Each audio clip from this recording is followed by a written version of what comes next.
but I guess that's maybe appropriate.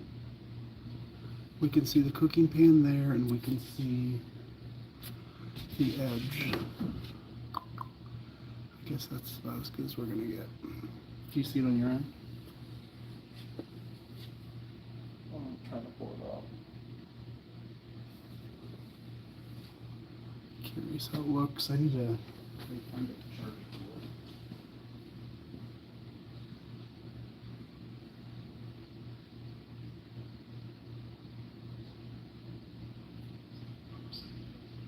There's a delay.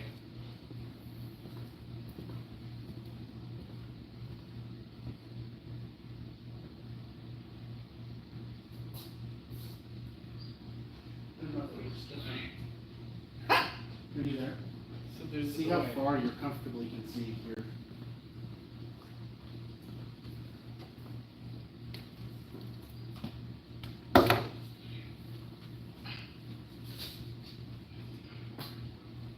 Oh, it's that big of a delay? Yeah.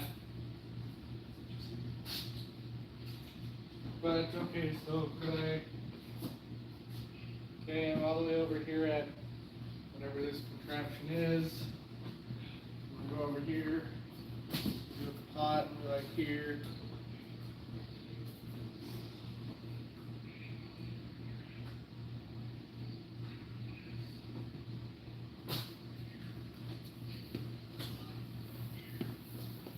For the most part, we're good. It's Are you hearing it okay?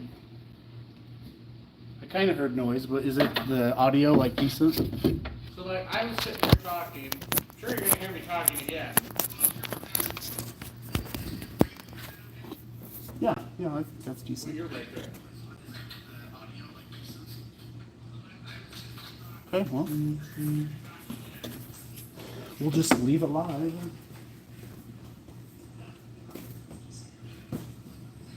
So we have pizza.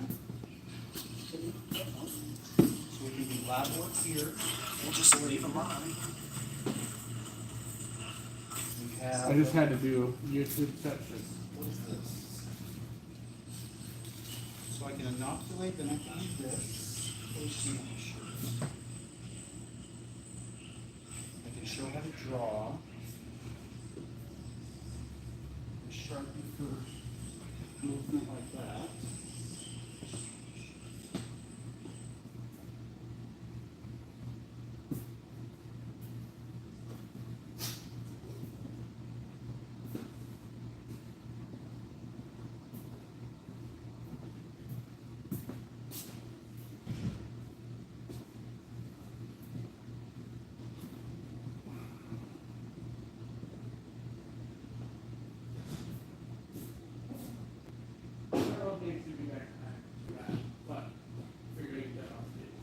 Which? Oh, the pizza? Okay, so I think part of the demonstration. so we're talking about the autoclave. I have this that can pass around. I have this. Okay, so I feel like this is at a minimum 10 minutes. I could probably stretch it to 40 though, if they're wanting that. Up top. So then food. Food. Let me do food.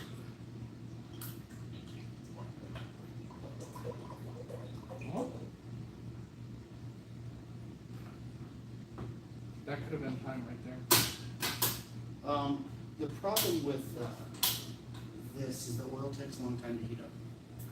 So we want it at 350. So I don't want people sitting around, because the deep frying process alone is a few minutes. So I kind of want to get it to some kind of temperature, because once it's hot, it'll stay hot for, it'll be, don't touch it hot for a while. So it'll be easier to get back to temperature. Temperature is important.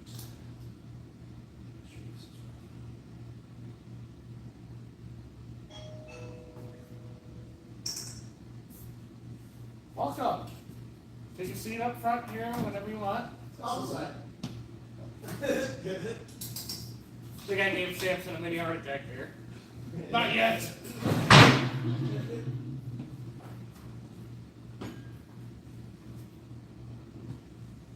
do you want to start grabbing? I mean, unless you're in the middle of something, Nathan, but you want to start grabbing some mushrooms so we can have them up here? Yeah. Start effing around with them. We're on live here, by the way, already. Just to start it. I don't think we have anybody watching. In fact, what I'll do. Oh, hi, people. Sorry, I don't speak Spanish. If you could type English, I could help you out. What we're doing here is we're going to do just kind of a mushroom demonstration of how to cook mushrooms, how to grow mushrooms, things like that. We have a little bit of a group coming. Appreciate you watching. I'm going to put it on my computer, just so it looks like there's not zero.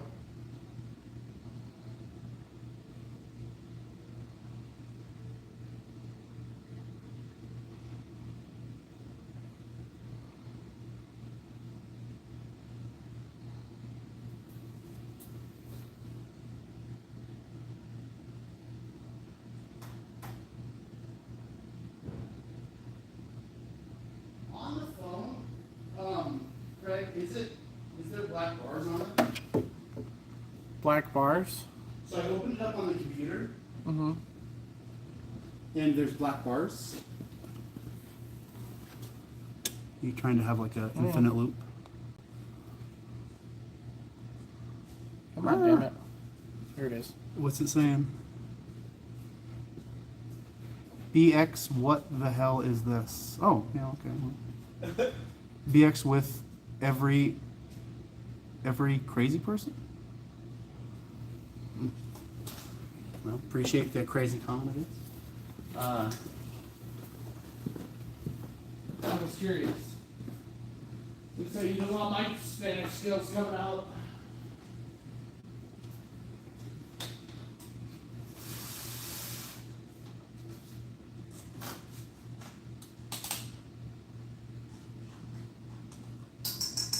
Right, so I feel like, all right, so again, let's start with this. Okay. I feel like as I'm talking, feel free to jump in. And even if you know I'm on, like I'm going to say something next, but just feel free to jump in and be like, oh, just talk about this subject. So that way there's a good balance, Okay. kind of thing. If I'm talking about it, you could be like, oh yeah, and this kind of thing, just so that way it feels balanced. I like it. If you want. But I think let's do this first. Mhm. We'll maybe do some chit chat if that feels right. Where'd you come, just a little small talk. Mm-hmm. And then we'll get into this and however long that takes. So what I'm gonna do is, this I drew from here, so maybe we'll trace this after. And then this is just dry grain. So I can stick it, I need to grab some tape. So we'll tape it, and then I can draw it. And then I can Petri plate, Hey. and I have some paraffin film. Yeah. So then we can kind of show that process and, Yeah. what were you thinking with these, or are these just visual? Just kind of visual, and we can cut, like, show them how we do the Oh, cuts okay. on the sides and stuff depending on the different type of mushroom. Once we stick this, then I'll open this guy and put grain in, seal it, shake it up, and obviously then that's trash. That way they can physically see that, kind of like, oh, shake it up and blah, blah, blah. I like it. Talk about the autoclave a bit. We can use these as pass-arounds. Like, hey, this is,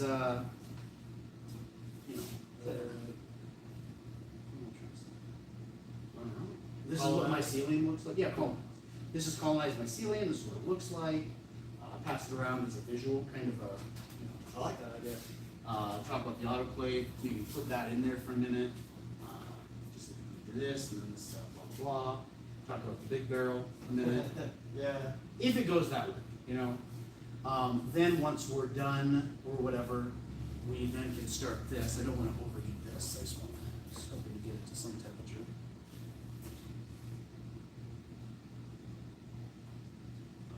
Because we've been going now for 5 minutes, and it's only about, so just so we're not sitting there for 20 minutes waiting on. Splashing myself. Oh, there's water. Maybe there was water in the pot.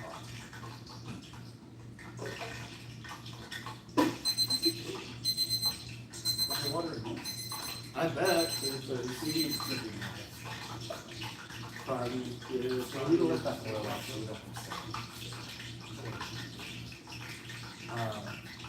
okay, so I kind of described what we're doing here. Talk to me about maybe this. Are we doing lion's mane or we don't have it? Yeah, we'll harvest that lion's Oh, mane and cook that? fresh off. So once we get done talking about how it colonizes and gets ready, and then we'll bring out that lion's mane fruit.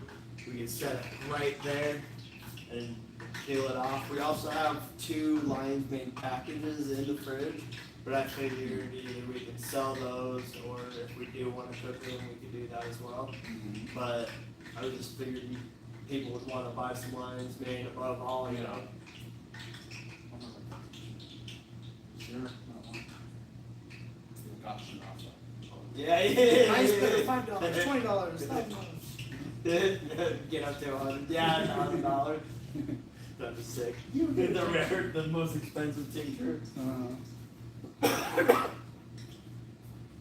Now I'll go get that tape for that bag too.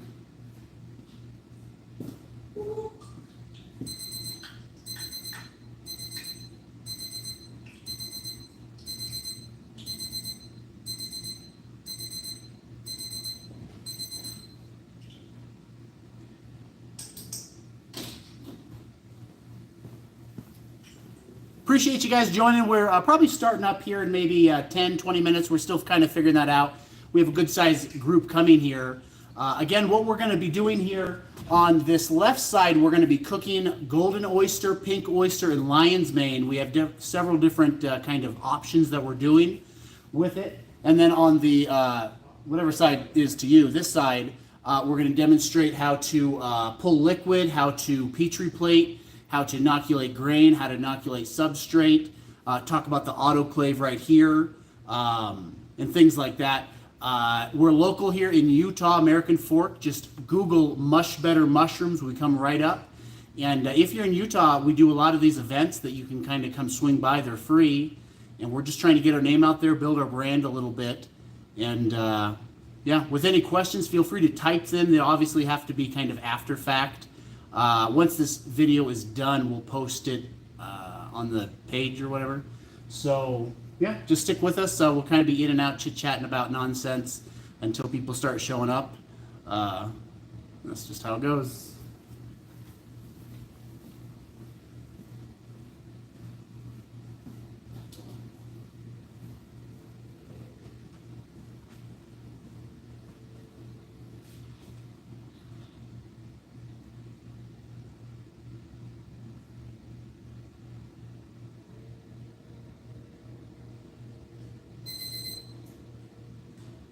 Alright, so we got the tape, or we can do the Ooh, I like that. Let's do that just injection. because it's visual. Yeah. Even though we don't prefer, like, care for it, but it's just a better.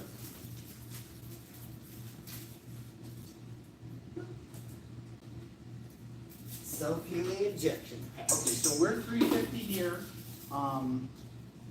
Flames off. So, you know, we probably stay hot for a while. Obviously. Perfect. Okay, so we're gonna do the beer batch. Do we not have the other one? Is that all we have? Yeah. Because this is fine, but this is more soft. It's not really crunchy. This particular. I wonder if we have the crackers that we can crunch up then. Because last time we had did the 8 bits. We have 8 here. Oh, goodness, we I don't know how good those eggs are. Well, last time with that rolling it in that buffalo sauce first, Oh, we it was did. my egg. It was just that buffalo sauce.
So, that's how we're gonna get our hours. Perfect.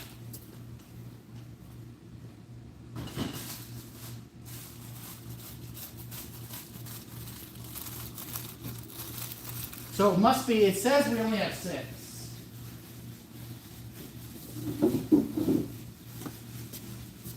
Oh, yeah.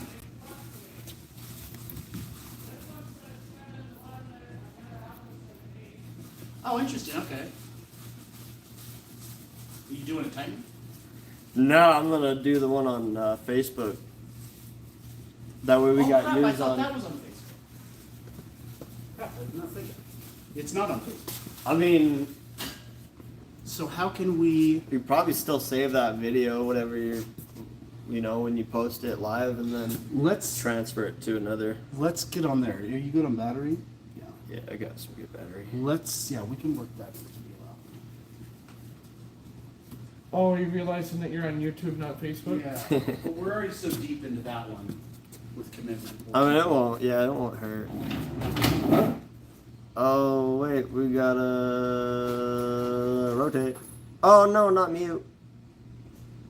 Hey, there we go. TikTok live.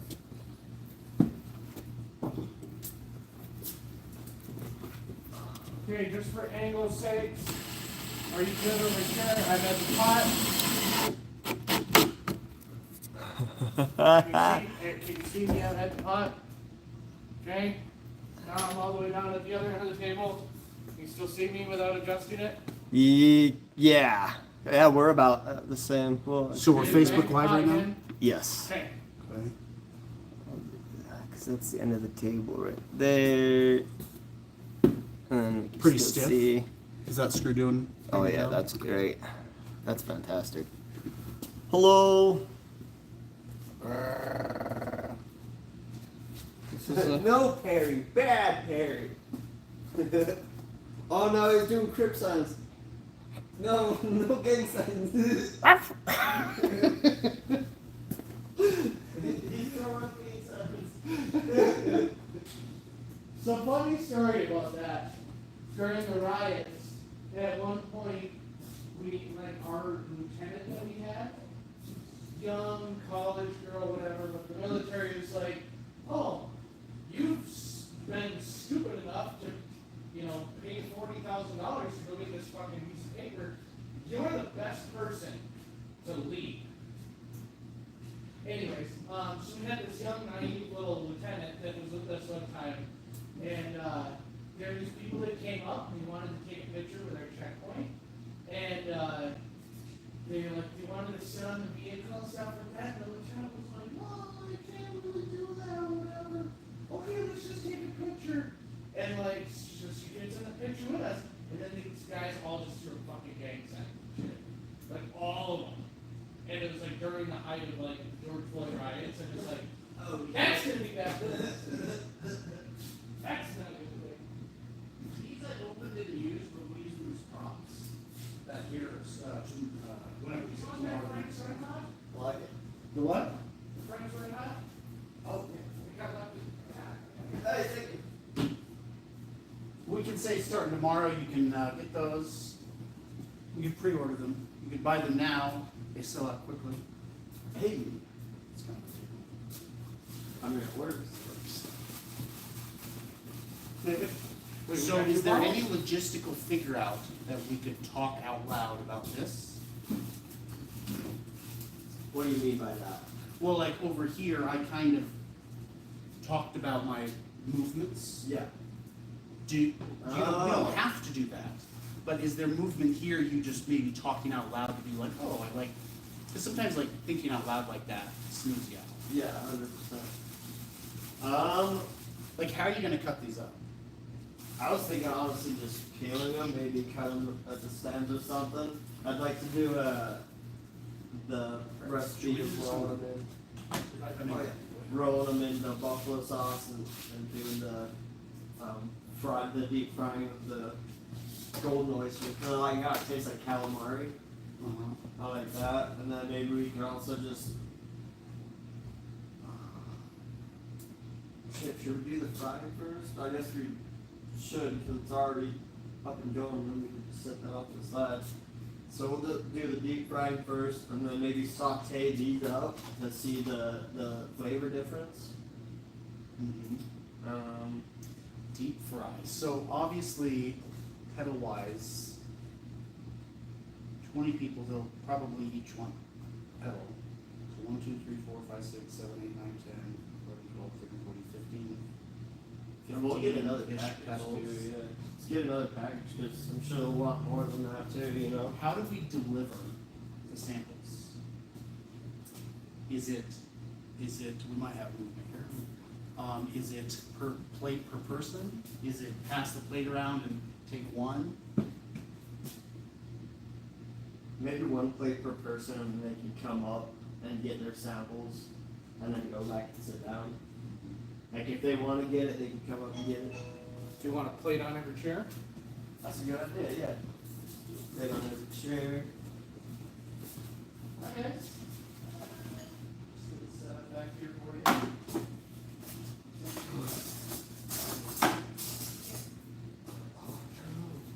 There's no forks. You're a fork. You're How soon do you need them? you're a towel. Pretty soon it looks like. You have them? I can run back home and get some, I think. Certainly not enough, but I don't think you're the appropriate one to go and get that. True. Just, You just like just run go clarify, ask him if he wants me to go get them.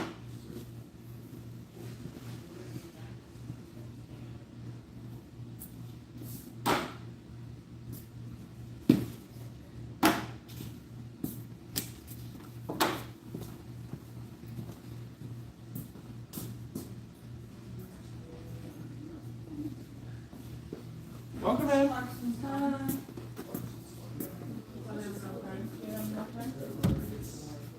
We watch Clarkson's Farm. So good. He did, the fourth season one, they just came out. He grew mushrooms. It was hilarious. That's why I started taking blind things, because I watched the show.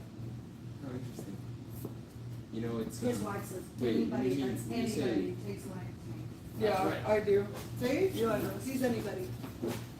He's anybody that's extra blind. So excited.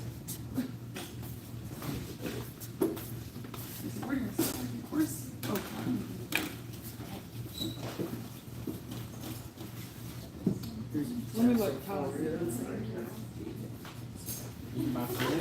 Yeah. I know, you already know I'm gonna be in like 2 minutes. Yeah, you should go get it. When you have time. Restrooms in back here if anybody needs it.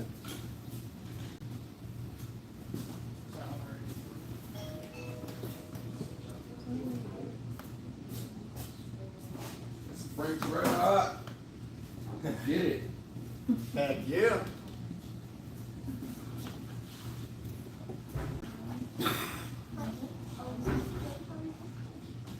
So what were we talking about? Yeah, Clarkson's Farm inside the Is this because he has a farm. is So this- it's is the this guy that, comedy? Is this a comedy? yeah, it's definitely, Okay. but it's real life. So the guy is off Is he of just Top Gear. throwing He's the lines English like- guy off of Top Gear. You watch Top Gear on England, the English version. It's so fun. Clarkson's really talented. But he has a farm and he talks about, like, shows you everything. All of the process in England, how hard it is to run a farm, you have to get approval for this, approval for that, and all this stuff. So he has a cellar and he decides to grow mushrooms in it. And he buys these bags that you just put in there and they grow the mushrooms. They pop out of the bags and grow mushrooms and you get so many, like. Yeah, we sell those here too. That's Do what's right you? back here. Really?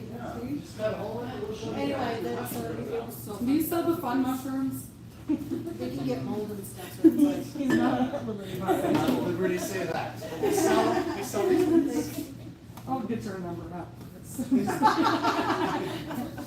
We think all mushrooms are fun. Right. That's right. We're fun guys. With questionable morals. All right, people.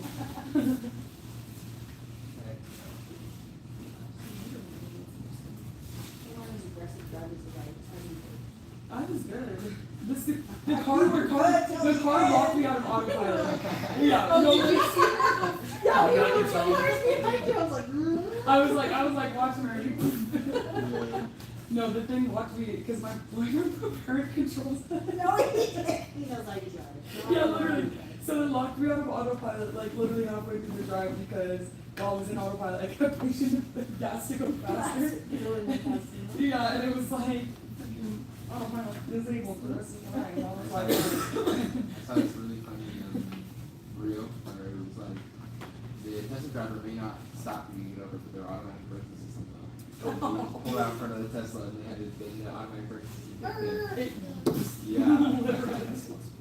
I know we were barely rolling up on our car. It was like, and it was a stop. I was like, Oh, I okay, hate it's when they doing do too that. much. No, she was slowing down. She I was was all like- the speed. Yeah, it was like not fast enough. Like, any car that has automatic braking will be like that. Yeah. Like, I'm like, no, I totally have time, and it'll So I was like, I'm like trying to show her. I'm like, oh sorry, because I went out There of you the go, she lane. went up, And sorry. it was like, it was like, because I went out of the lane, she's like, what the heck? I was like, oh, I departed the lane, so it alerts you, and I was like, oh, without a blinker. So it like, I was like, yeah, it'll tell you. That's crazy. I don't know if I like it, but it freaking watches everything, and then like, even if when it's in autopilot, if you, like, you can have your hands on, like, obviously if you have your hands on the wheel, whatever, but, even if you're like not looking for it, it's like the cabin cameras, and it's like, please pay attention to the road, please pay attention. Oh, that's Tracks every time you pick up your phone and things Oh, like yeah. insurance. I'm like, What? yeah, literally, it tracks Well, your speed, it tracks your Tesla insurance. And God. Tesla is not a car company. Tesla is an information company. It's like a phone. It literally is. Yeah, like a I phone. know that's, Real. that's a good, feels like you're driving in my car. I just feel like if once I get all the settings for like my driver profile correct, then it won't be as annoying to drive. But right now I have no idea what's going on. I'm like, I don't know how to move that air onto face. Literally, it's so Wave your annoying. hand over it. No, literally, I'm over here like smacking the screen, and I'm like, yo, hey, like, can you turn on the air from the app or something? Like, It's so goofy. So and then cute. Mary, like, she's controlling the car. It's like, you know, it's like, push but it's not even the right side. Like, I feel like the push should be right here, then you grab. No, the push is right here, and then you grab. And when I have nails on, Innovation. I have nails on, and I was She said literally there was a like, camera. I was like, trying to push it. covered. I was like pushing it in That's this so one, like, funny. I was like, okay, this is not for the faint of heart.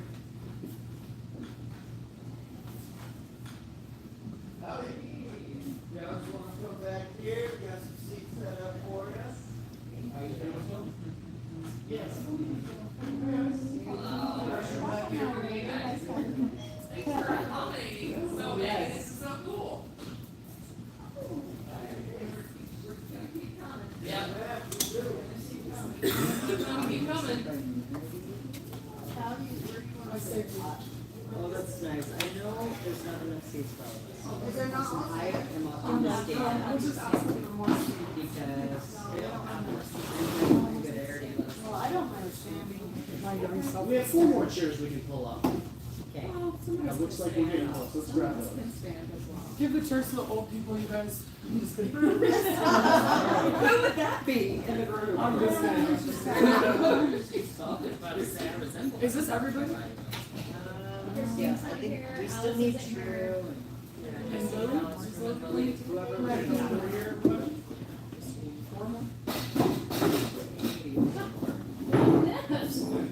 There you go. There she grows. Loyalty. Wait, more coming, or is this the group? I think we're ready for one more car. Yeah, one more car. Definitely have some standards. Yeah. I think there's maybe just, Yeah, there's Yeah. chairs here. I'll stand too. yeah, we'll be close. We'll be close. Let me see if I. Who are you talking about? What's up? Nice to meet you. You guys in person. What's your name? My name is Kyle. Calvin? Oh, no, this is cold. Thank you. I don't even have more. This way. Yeah, we just kind of. I know, right? Sorry. Alright, so you're not even. Front and center, girl. Feel like soon. Like right here by home. Are you itching to go? Oh, that's smart. Yeah. You got this, Jason, right? I'm like, okay. Hey, right? I can play, I can scramble eggs. Nice to meet you, bro. order it. Oh, order. No worries.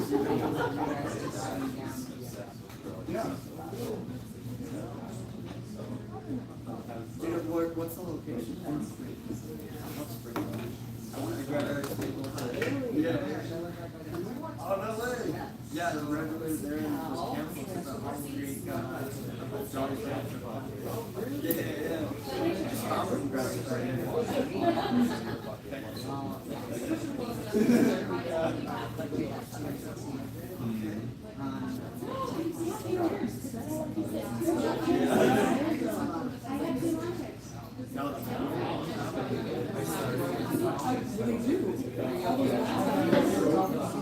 Okay,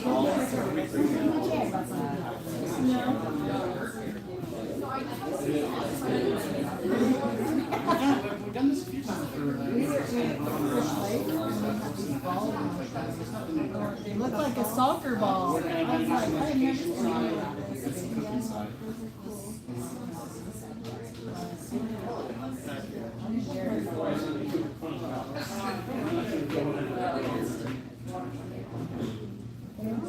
Kevin's chairs out of her car. She has like ventures. Maybe.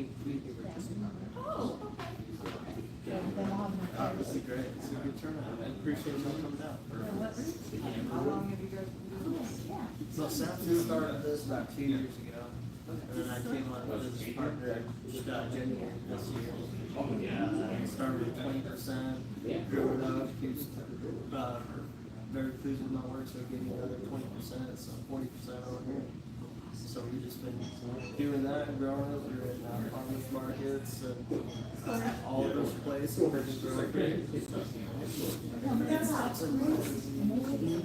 Yep, it's a nice little farmer kind of market. They also have a grill and a running venue. Beautiful building made out of 2 crane silos. Did a good job making it.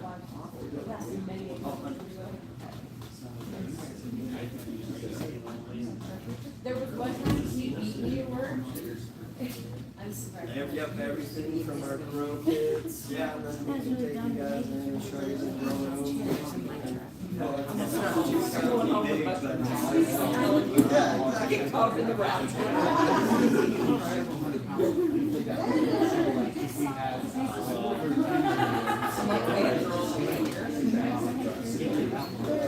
I mean, they're locally grown. I mean, just remember this. This is just a quarter mile, to give you an idea. You know.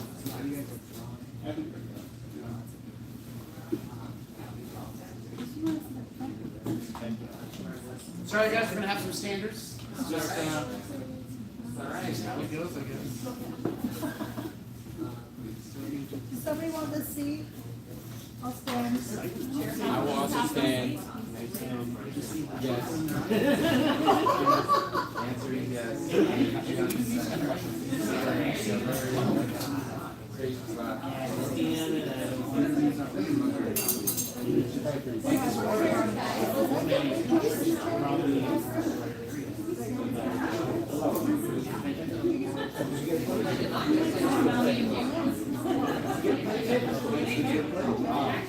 Yeah, so,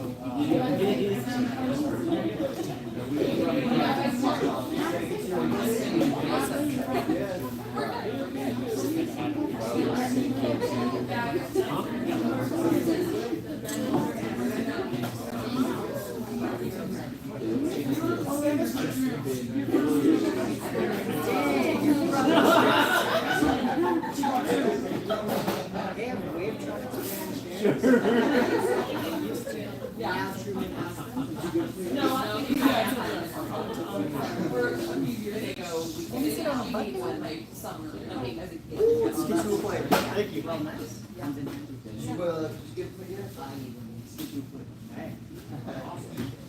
well, I guess let's get started, guys. Huge turnout, beautiful.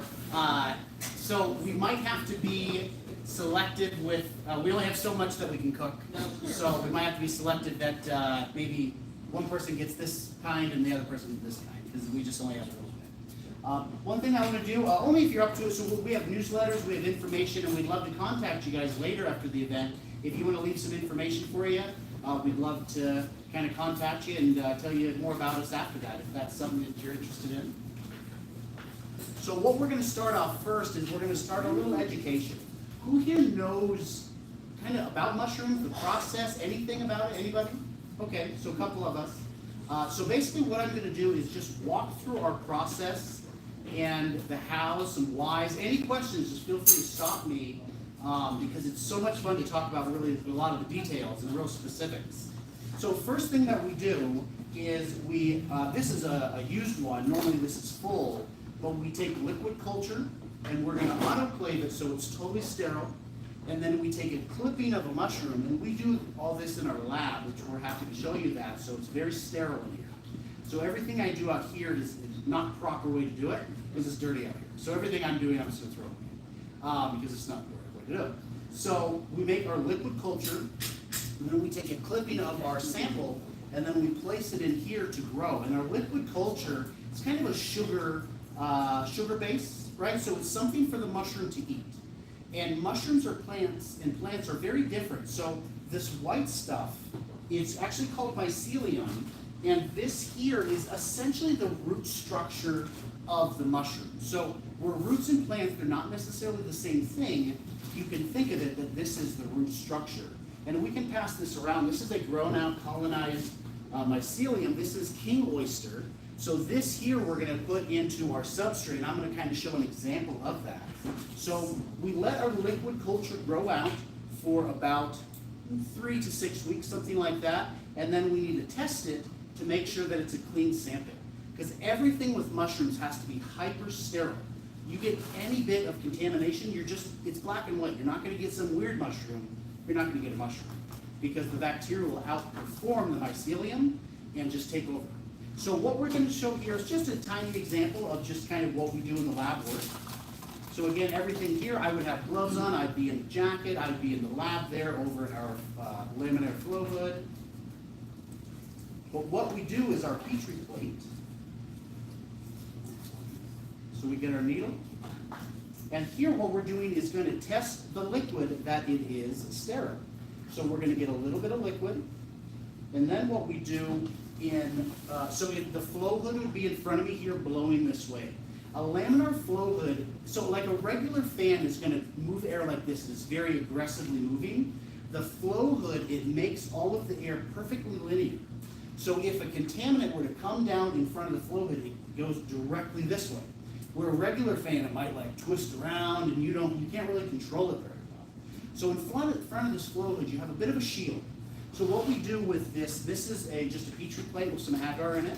And I wouldn't open this like this in this example because it would be instantly dirty. Like if I were to close this and sit this for a couple weeks, it would have grown tons of bacteria. It's very interesting. So in front of this flow hood, we take just a little bit of our liquid and we just drop just a tiny bit into it. And then we close it up. And really the technique is what you do is if the flow hood is coming this way, you open it just barely, squeeze it in and close it. Because you want this as open as little as possible. Then what we'll do is take our parafilm, this is for lab work here.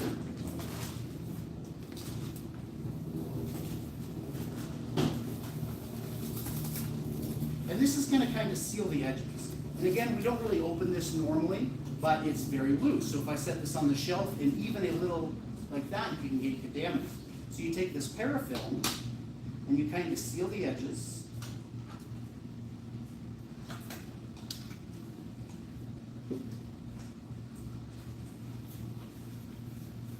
And so now that's sealed, so I can kind of do whatever I want with it, and it's safe. I could have it now in a dirty environment, essentially, like it's pretty dirty out here. I could, in theory, have this set, and it would grow safe here. Then I'm going to document what it is. This one was king oyster, and I'm going to put the date, the generation, things like that on it. So I have a little bit of literature, because we have a bunch of these in batch, so we don't want to get them confused. And then we're going to let this grow out for 1 to 2 weeks. And we're looking for health, just like that one. It's pure white, it's beautiful. If something is wrong, you know it's wrong. You're going to look at it and you're going to go, that doesn't look right.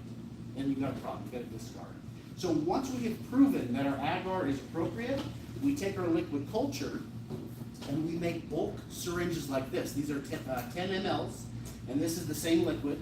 And again, this is just, kind of show and tell here. So what we do is, this is our grain. This is oat. So this is a dry. We didn't have any wet available today. So normally this is soaked, and I'll explain how to soak in just a moment. But what we're going to do is inoculate our liquid culture into our grain. So what we do there, and again, this is in a sterile environment. I've cleaned everything, and everything is sanitized. So we open our liquid, or excuse me, our needle, and this is a self-healing patch, because we don't want to make a hole, and that hole potentially can get contaminant in it.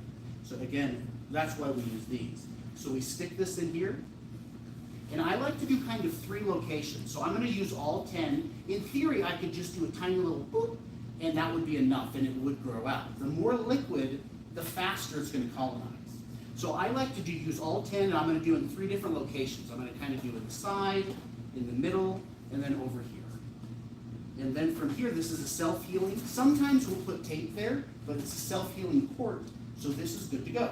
So then we're going to label this, what gene, what date, things like that. If there's relative information, we're going to date that, because we go through a lot of these. And we're going to set this on the shelf for 4 to 6 weeks, and when it looks like that bag, it's ready to go. So certain species grow at certain rates, and when it looks like that bag is ready to go.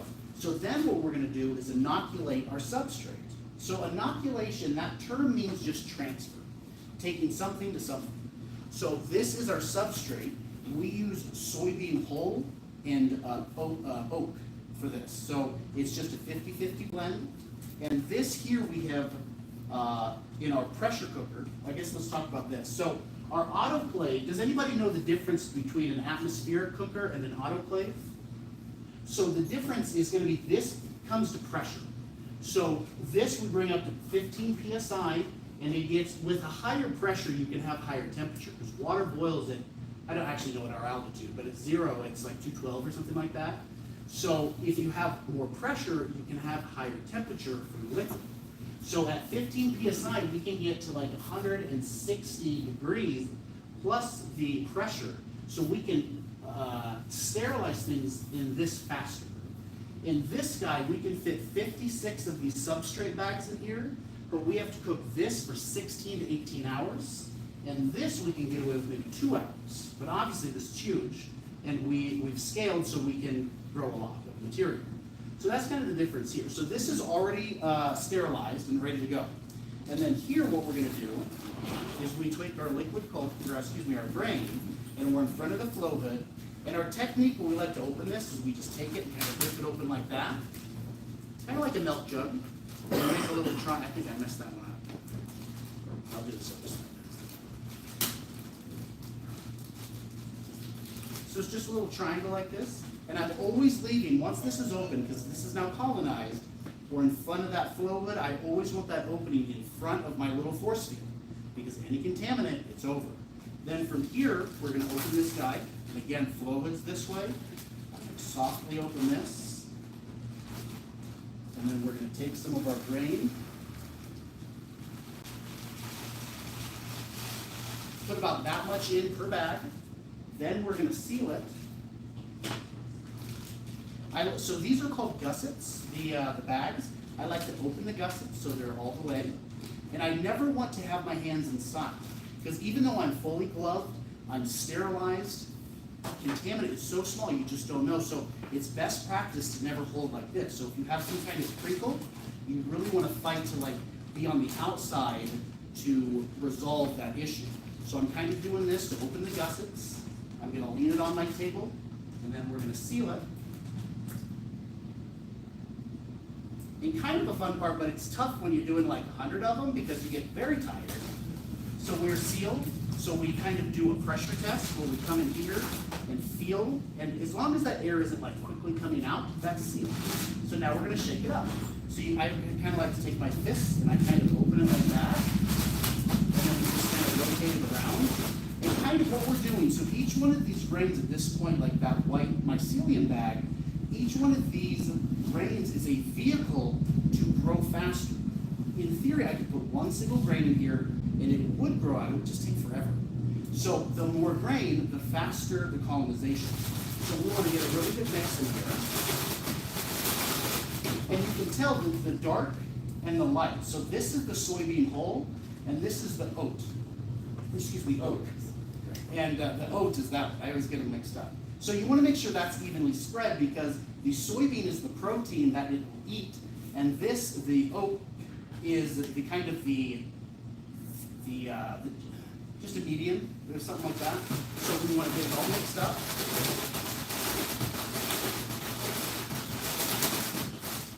We'll just say that's mixed up. Then once it's fully grown out, it's going to look something like this. This one is chestnut, and this one is blue oyster. And you can tell just a little bit the difference. Lion's mane is more of a light wispy look. Pink oyster, which we actually have back there, is literally pink. The back's pink. Very cool. So these are just example grow kits. We have these for sale back here. And what we're going to do is once we're at this stage, we're going to open them up. So what we do is we cut nice big X's on the top of the bag for the chestnut and the lion's mane. We like to call that fruiting up top. Our chestnuts have stems, so we want them to grow as if they're growing out of the ground and having nice beautiful stems and nice beautiful caps. This is introducing air. We cover up the filter patch and we fold it like this, and that way we can control where they're fruiting from. And once that's like that, we get our blue oyster right here. Blue oyster is a little different.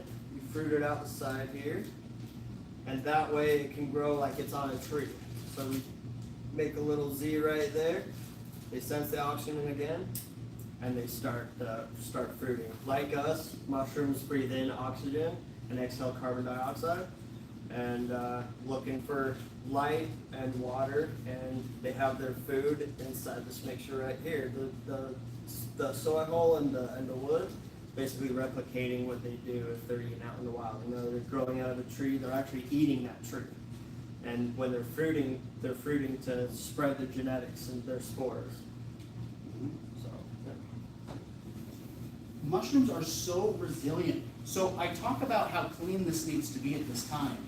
And because there's no mycelium growth here, that bag, or even these, or that other bag, the mycelium is grown so strong that it's very good at fighting off material, that if I were to let this sit here for a week, it would fruit right here. Even though it's very dirty in here, the mycelium is so strong. Oh, look at this. Okay, so these are our spent bag. So yeah, these are our spent bags, any bags that we're done with, or we see contamination, as you can see right there. There's a little bit of mold, discoloration right there.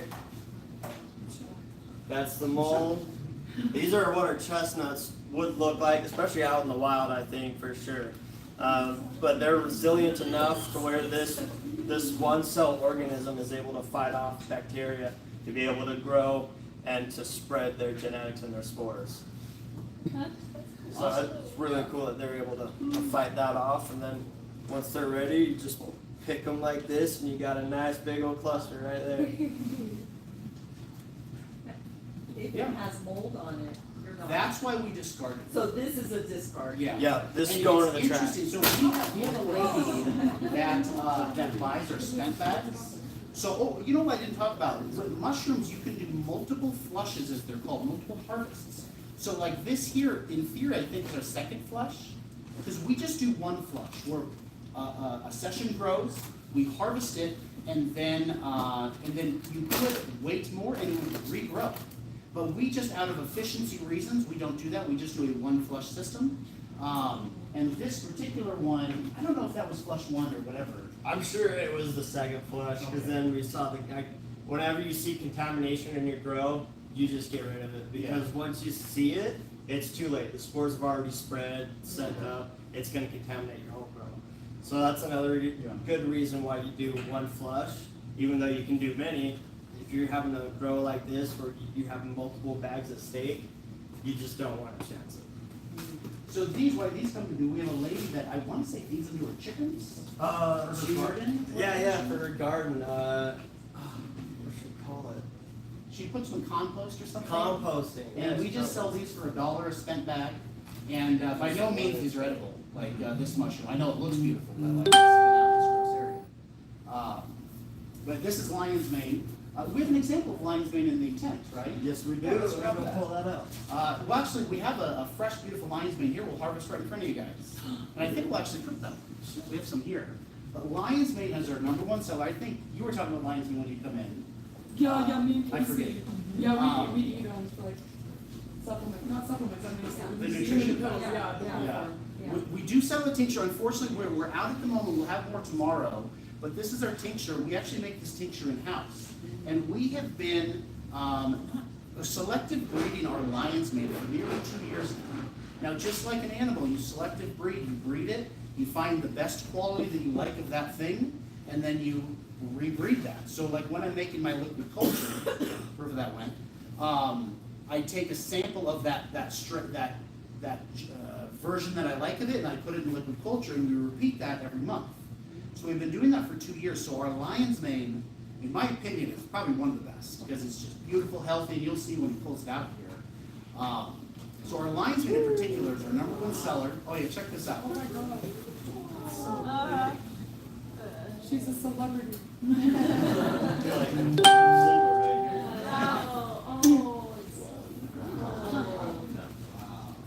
So this is a beautiful sterile product. This is ready to sell. We're actually gonna, I think, gonna cook with some of it, right? Heck yeah. And interesting, right? It's beautiful.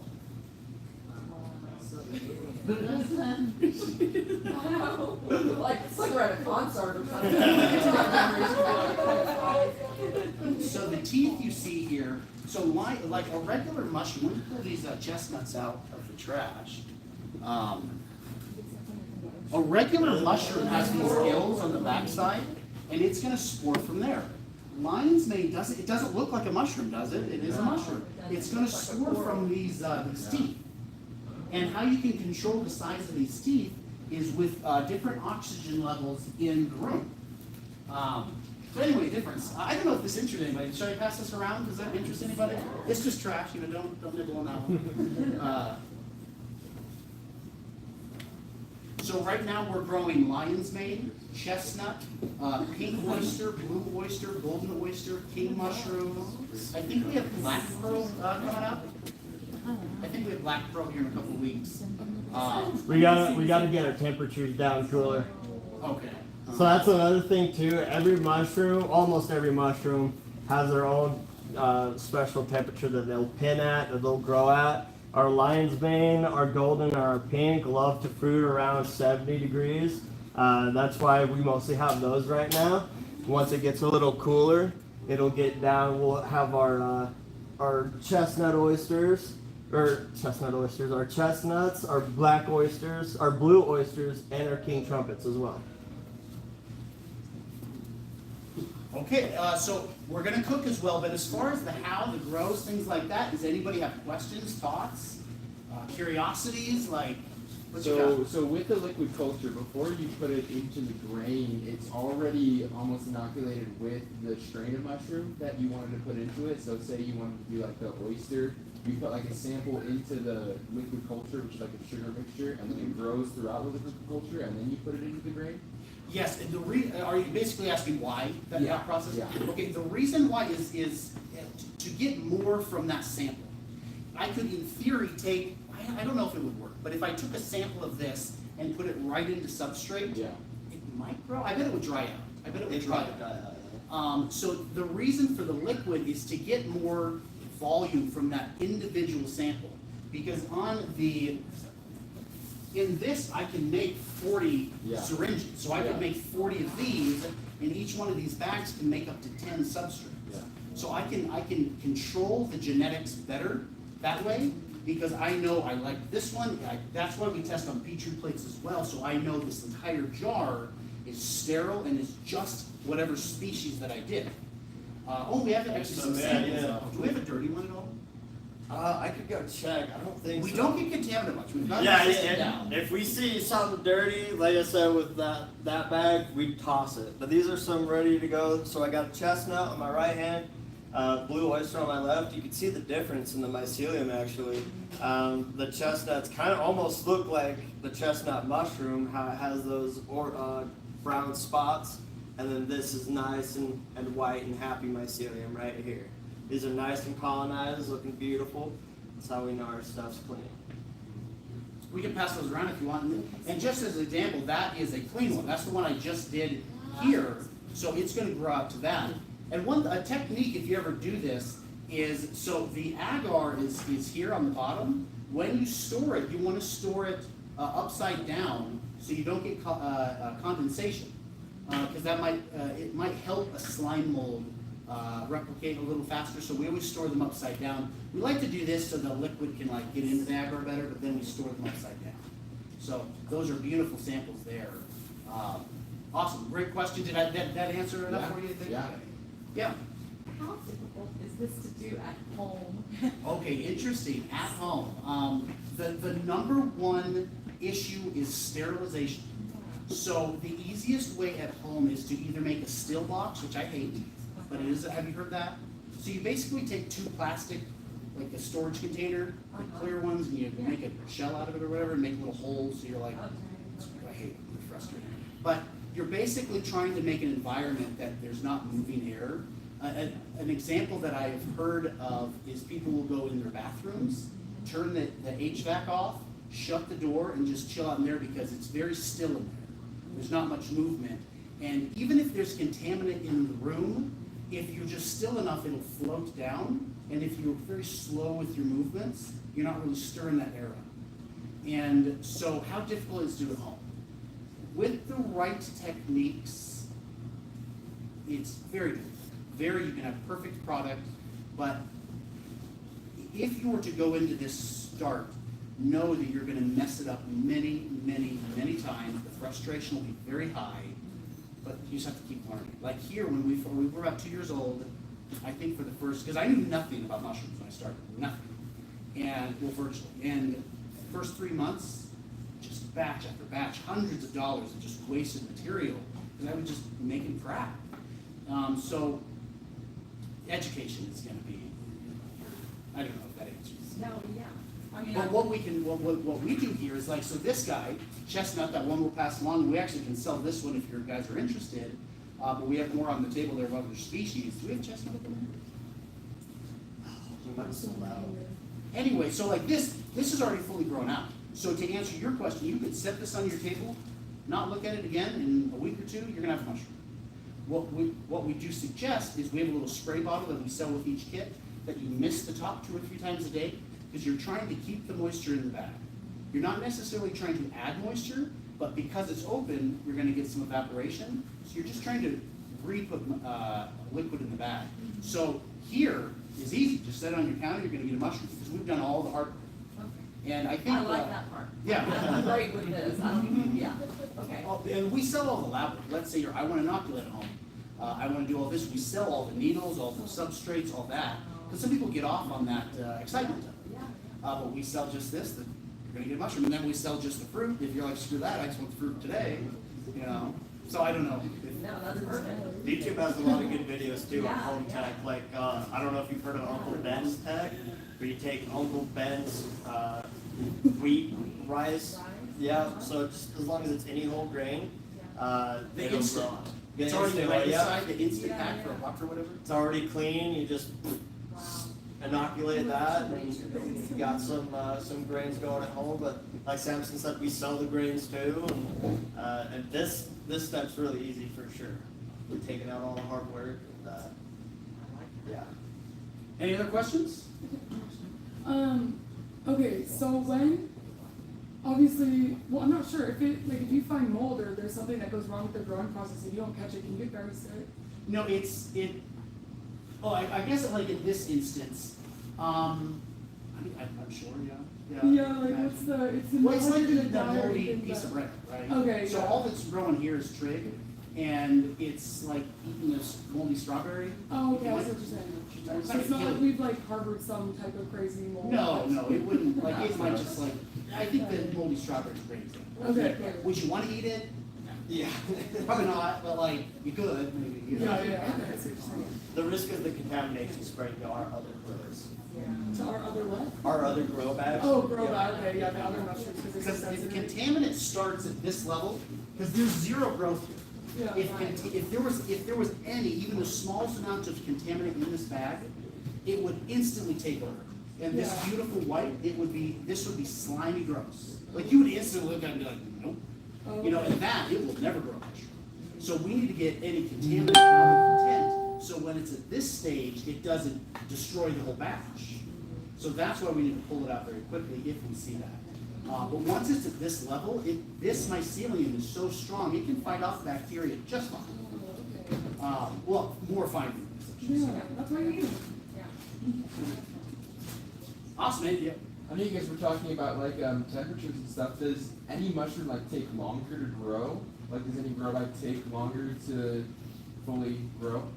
Yeah, they definitely have different growing times. I think I want to say our golden oysters are probably our fastest growers, especially from pinning. What you see them pin, they pop out really quick. Within 3 or 4 days, you're getting like from like this to this. Like, Oh, it's amazing. Yeah. So, and then I think What we found like lion's mane in the winter, because we don't like we'll cool our room, but in the winter we don't necessarily heat it.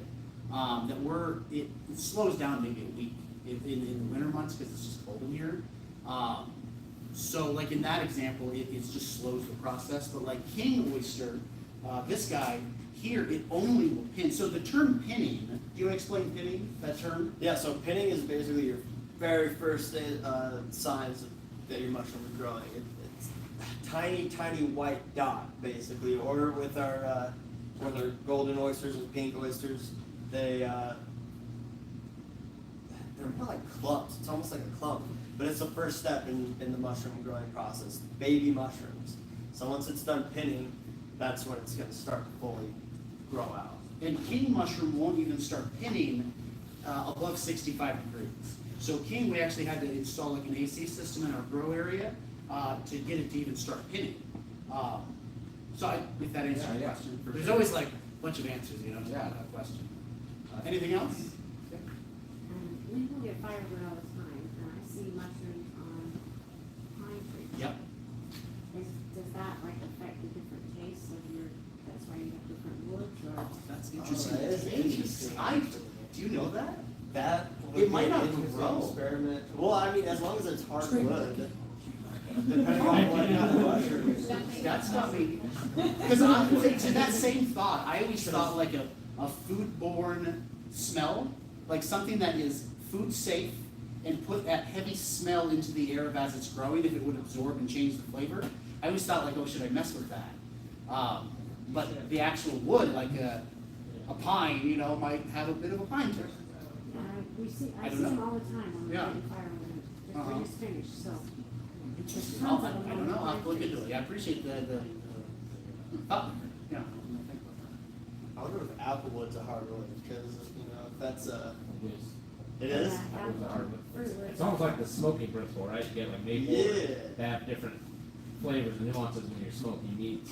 So I wonder if that same principle would apply, like if you're. That'd be a fun thing to do at home, right? Just checking this temperature so we don't go up in flames here. This is oil, we're gonna deep fry some stuff. Anything else, guys? Any other? Everybody's like, oh, let's talk about food. Let's Yeah, shut up. what do you? Yeah. Wait, are you gonna harvest that when you cook it? Yeah, we'll show you how to harvest it. Fortunately, we don't have any like oysters to harvest to show you how we do that. Our goldens, I feel, are the easiest of the oysters to harvest because the mycelium is so easily torn. You can just tear right off, peel it almost. Same with our lion's mane, it's a nice peel. Our pink oysters, I find, are a bit more stubborn. The mycelium seems to be a little bit more stubborn. Our chestnuts, it's almost like a hard stem, like it was wood. Yeah, like this guy, it's very woody. It's very like, the stem itself, you know, I mean, you almost can see those fibers. It's, to me, I don't care for the stem. The head is so delicious. But the stem is, I mean, I guess you could do it just right to make it, yeah, kind of go along. What was with your it. question? I know there's a lot of like health benefits for mushrooms, but what are those benefits? So actually, different mushrooms have different health benefits. Most of the oysters, really great for cardiovascular health, have really good antioxidants, vitamin D. Our lion's mane, Many people know this one. Great for brain health, improving memory and focus, getting rid of brain fog. We actually had a girl come back to our farmer's market after purchasing our tinctures. She had it for a month. She came back, said an hour after trying it, the brain fog was gone. After 11 years of brain fog, nothing helped. An hour passed and the brain fog was gone, and had to return that whole month. And she came back and bought another one, loved it. Other people have said that they feel more energetic because of their mind being so clear. So our lion's mane is great for that benefit. Also helps with inflammation, pain management. Our chestnuts, I think they go along with the antioxidants and health, the heart health as well, if I remember right. They all very uniquely different. Lion's mane is our #1 seller for all the benefits that you mentioned. It is just so powerful for your brain. So prescription medicine of like Alzheimer's and dementia, they actually use some compounds of this into that medicine. Obviously other stuff too. But it's just lion's mane is so, I don't know why it's not talked about more. It's so magical. Just amazing for you. And eating a 1-session lion's mane for dinner, you're gonna get the benefit, you're gonna get those things, but it's more of a taste kind of factor, like I'm enjoying the flavor of it and you'll taste it here in a little bit. Here, the tincture, because you're gonna get more concentrated over a long period of time. And what we recommend, and starting tomorrow we'll have more of this, we're actually sold out at the moment, tomorrow we'll have some. You just do 2 things like that a day. You can dilute it in water, so it is an alcohol-based 30%. So if that flavor bothers you, you can dilute it in water and take it, or just chew under your tongue. You get about a half a dropper. And I'm seriously I can't make a hard claim on this, but 3-4 days of doing this, like if you're really in tune with your body, you will be like, I feel different. And I mean, it's not like gonna make you a millionaire, it's not gonna it's not like the limitless pill, but it really is just quite like that brain fog. It's just kind of like, oh, it's a little less murky. Okay, I'm into this. So lion's mane's our #1 seller as far as. Anyway, let's get to cooking. I think, huh? Heck yeah, I like it. I'm just gonna double check our camera. I want to record the cooking part. Okay, so usually when we harvest, of course, we glove up. Usually we have our packages out like this, ready to get them. We weigh them heavier than a 1/4 pound. But, so for this little part right here, it's just a nice, cut the top out like that, it just has the X's, so it makes it pretty easy to just. It looked just like this when we cut it, just those X's. Just a nice peel up and back. It has that substrate right there, and you can just get a knife and cut it off. In fact, that's what I'm gonna do.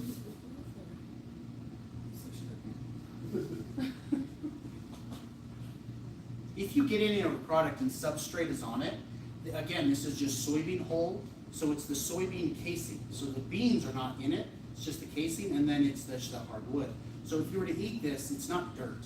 It's more just like you're popping sawdust in your mouth. So if this were in your cook, it's not Just bad. some extra fiber. Yeah, it's not dirt, Oh, good. So our lion's mane is really cool too. I like the texture of it. It peels almost like perfectly good chicken. So it has like a nice meaty texture. Does look like broccoli too, huh? So that's what we're gonna do. We're gonna tear it up. We're gonna make some boneless buffalo with it. Yeah. This is on this vegan version at home. So we got some red hot wings buffalo sauce right here. We're just gonna roll it up in here real quick. This is also gonna be our binder for the. We got some Ritz crackers here for our crumbs. Did you want to use this one? Yeah, let's throw some of that too. Just gonna roll it up in here. So, this obviously takes a few minutes to cook, and we're gonna try to cook as much as we can for everybody. So if you guys wouldn't mind, kind of get some questions while it's cooking, that way we're not just kind of sitting in silence while it's cooking, so we can have some back and forth about some nonsense. What kind of mushrooms did you guys eat That's a good question. Maybe the death cap, right? Oh yeah, no, ain't That's the nobody one that gonna would get kill. that. What's a death cap? It's the one that would. Oh. So the death cap is actually very interesting. It looks like just a white button mushroom. I mean, obviously it's a little different, but if I'm getting this wrong a little bit, I apologize, but it's essentially the case. You eat it, and you're gonna get really sick day one, but then like day two, you're like, I'm better. And then day three, it like shuts your liver down or something like that. Is that what grows in my lawn? What's that? Is that what grows in my lawn, those little like? No, I don't think those grow. What are the most common mushrooms found? Oh, morels here. I know better. He Um, does foresting all the time. I love it. yeah, I found some good morels. I think though, I mean the most common ones, if you're getting technical with it, probably just your common garden mushrooms, little LBM, little brown mushrooms is what they're called. And there's those, as far as edible ones though, I would say oysters. We found some great oysters. Actually, I have some in my backyard growing out of a tree. It's really cool with just wild ones. I moved in with them like that. But morels, you can find morels here. I know people have found, another good one are, I think porcini is another one, or the aspen boletes, king boletes. Those are really fun to find because they're big, nice orange cap. Some of them you can eat, not too much though, just because it's been known, or some have been found to cause a little bit of stomach indigestion. What areas do you typically go to forage when you're doing that? I won't reveal your secret spot, but. It definitely depends on the mushroom. A good way to know is personally I go on like the mushroom Facebook sites and people will post pictures of morels and sometimes the elevation. The elevation is really important as well as the location. For morels, for instance, you definitely want to look somewhere where there's been forest fire recently. For some reason they love to grow where there's been some type of disaster.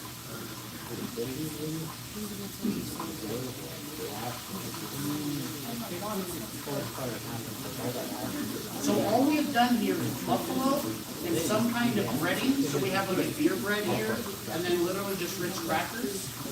We've tried egg with it. Obviously, you can compare if you want. We've tried egg with it, but I just didn't care for the texture. You get more of that fluffy. So we use just the buffalo as the binder. So what else, how else do you cook these type of mushrooms? So we're actually going to also saute some with some salt, pepper, and then some of this guy here. How else? You want to talk about the sauteing kind of process a little bit? Yeah. Cooking it like a steak too, a nice golden brown on each side is amazing. You want to make sure to get most of the water weight out first before you add any oils, butters, or tallows. And that will make it so that whatever you're using, it just gets soaked right up like a sponge. That's a really good way to use it. Wait, so how do you cooking like a steak? You wanna put it in the pan with nothing? Yep, first you want to get it around medium-high heat. Yep, cook off that water weight, golden brown each side. And after that, then you add your oils, your butter, your tallow, garlic, onions, your spices. I'm trying to think of what I've used in the past. Thyme, tarragon, really good. It's just really something about flavor. I haven't used tallow yet, but I feel like cooking this with tallow would just take it to the next level. Oh my goodness. That's pretty great. Can I make a request before you guys saute? Do you try and do like the dropping sauces? Oh yeah, just yeah. I like that. 100%. I just want to try some. Now you cook these. You don't eat them raw. You definitely want to cook all your mushrooms because it's made up of what's called chitin, same thing lobster shell is made out of, and we can't digest it. So in order to release the benefits, you either need an alcohol extraction or heat extraction. So there's the heat, or with our tinctures there, we actually use both alcohol and heat extraction. Yeah. What about like raw mushrooms for salad bar? So Is that a different kind of mushroom? You're just getting texture out of that. So you're gonna get some nutrient value out of that, like that, your regular button. But it's more just for flavor and texture. You're not getting like nutrient value. Okay. Because you gotta have that heat extract to break down that cellular. there are actually mushrooms, a mushroom called the beefsteak mushroom that is actually really low on that chitin content, and you're actually able to eat that raw. Yeah, sure. So I am trying to make enough for everybody, because lion's mane is my favorite, but there's just a lot of us, right? So be patient with us, please. If you got a big piece and you like your neighbor, maybe take a bite and have them take a bite. Only if you like your neighbor. And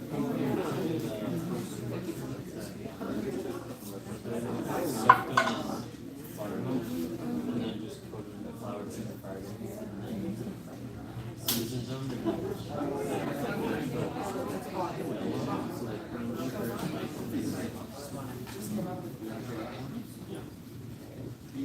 So the texture of lion's mane, if it's your first time eating it, it's wet, it's a little bit, I don't think gooey is the right word, it's different, okay? So it's not a chicken nugget, it's not like that flavor, but just accept that this is different, and I might like it, you know? Tastes like jackfruit.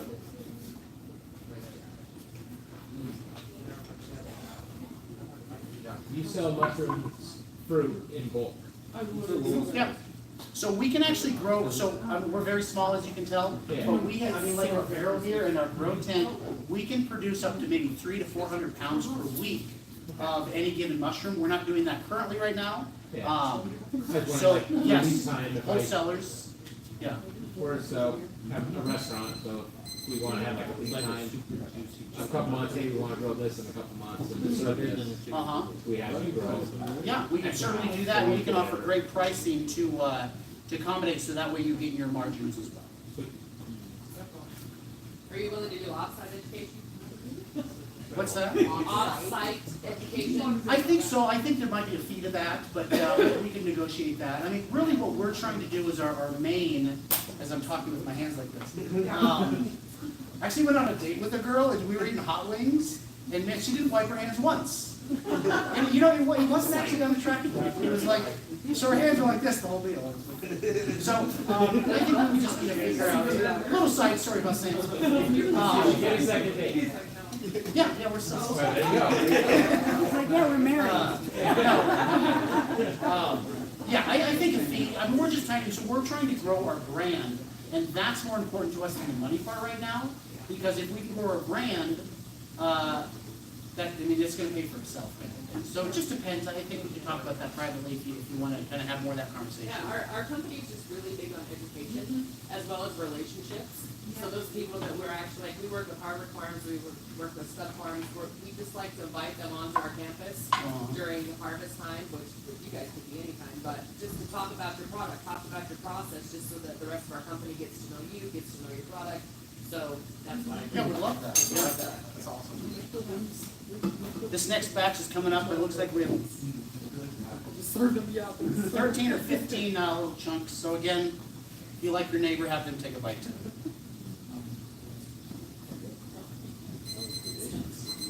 Making sure the temperature stays where we want it.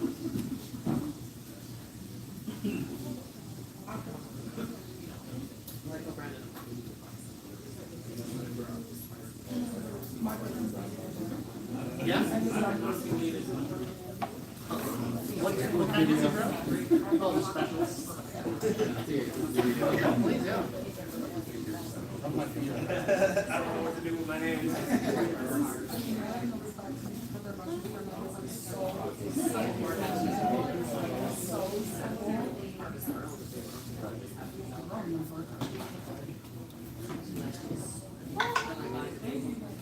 Heck, yeah. That's that grilled beef. Have you read our white? Just bring up the glass. Yeah.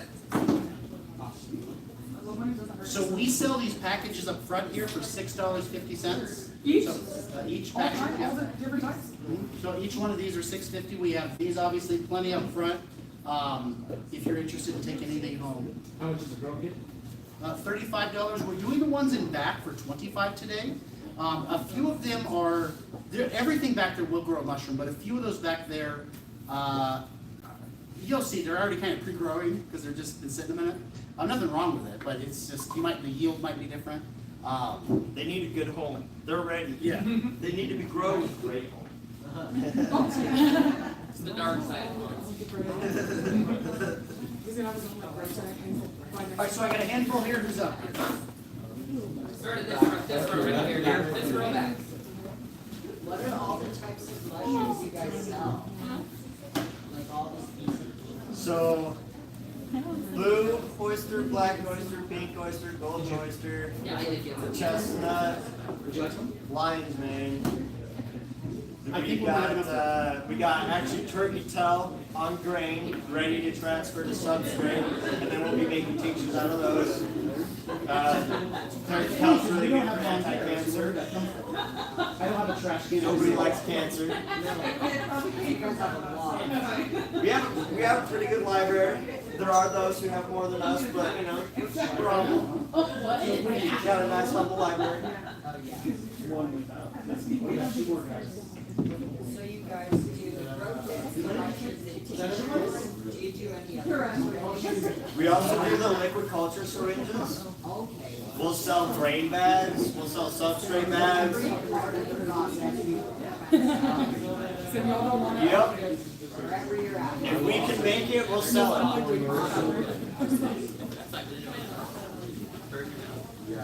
Oh, it's not spicy at all.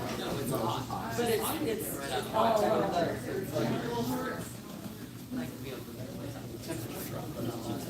So what's your guys' favorite mushroom? Lion's mane. Lion's mane.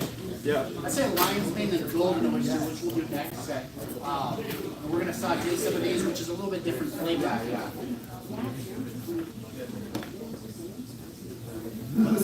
So we had a question about deep frying one without breading. Who had that question about no breading? I'll make you one right here. This is for you. So we'll do this last batch, so if anybody wants seconds, please, but there's not enough for seconds for everybody. But we'll do this other stuff so you kind of get more experiences with other flavors and things like that. Let's actually do the goldens in this same thing too. Deep frying? Yeah. Okay, great.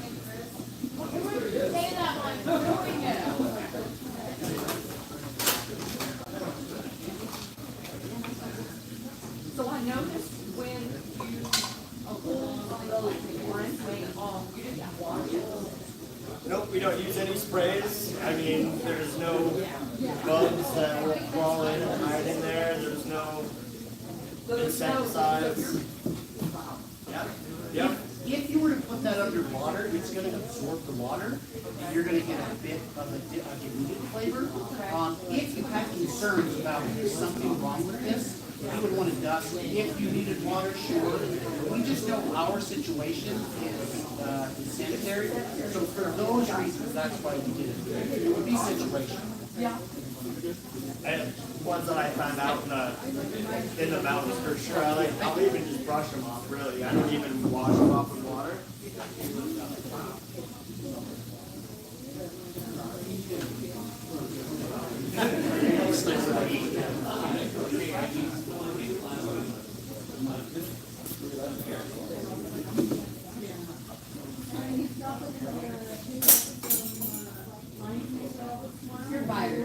Oh yeah, you can eat all this. The thing that you don't want to eat is this brown part right here. That's the substrate. It won't hurt you if you do eat it, but But I had that one without breading. Who was that again? Case. The no breading lid. I feel like I'm already squishing it. Typically, we about 2 pounds out of the water plus. Yeah, I was like, listen, I'm not gonna let you, yeah. I'd like 10 or 12. So just come close to me if you want one. All the men. And then I'll give it to you. Sometimes we do, I mean, it'll keep growing. I only get thrown out when it's really super contamination. Otherwise, I do Oh, I got you. might as well, you know, keep growing. Better growing in there. And Three more, you know. But, I'll take another one. Last one, anybody? so this actually. So that's it for the Lions, man. We're gonna do a golden neck. Color, there's green. Trick actually comes in soil to help plants grow, but unfortunately, when it comes to mushrooms, we don't want it.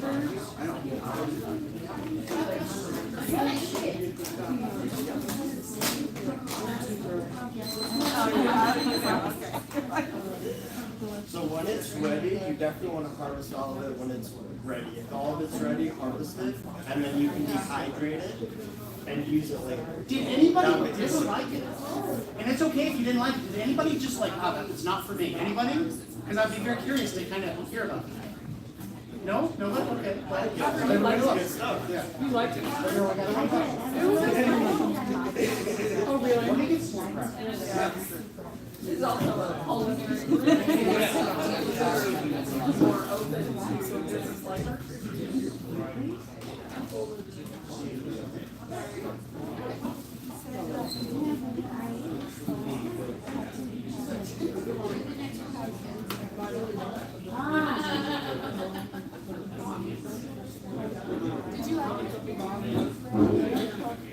So with their golden oysters, they have more of a seafood flavor. This combination here is going to taste a little bit like calamari. It's going to be really good. I love that too. I like to pull apart the stems here. This is golden oyster. This is my second.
So, you'll have to taste it. It's hard to describe. This is a pecan flavor. This, I don't know how to describe it. Yeah, you'll taste it. I don't know how to describe it. This is my second favorite. I call this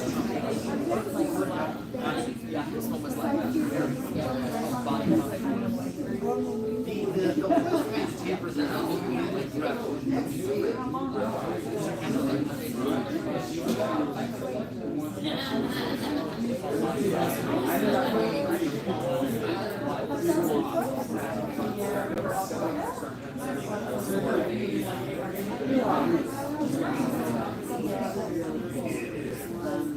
That is quite an interesting comment. Because I wonder if I find the same mushroom when she's She's like, no, so that's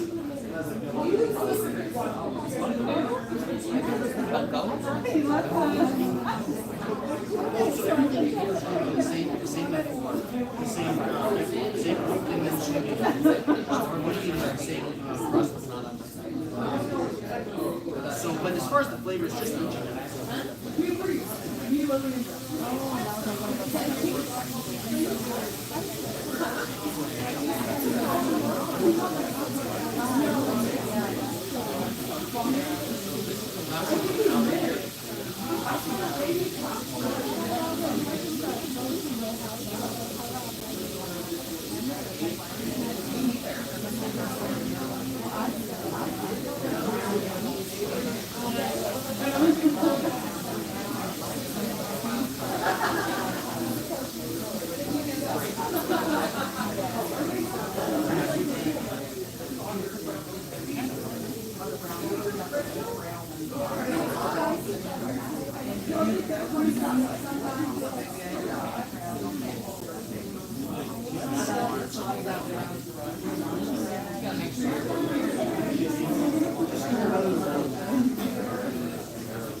Alright, this next batch here is gonna be buffalo and golden oyster. So it's the same thing but a golden oyster. We for sure do not have enough of these for everybody. So there's a couple large ones. So again, if you want to share with your neighbor or skip, that would be nice of everybody. So here, let's see what we got. Break these up.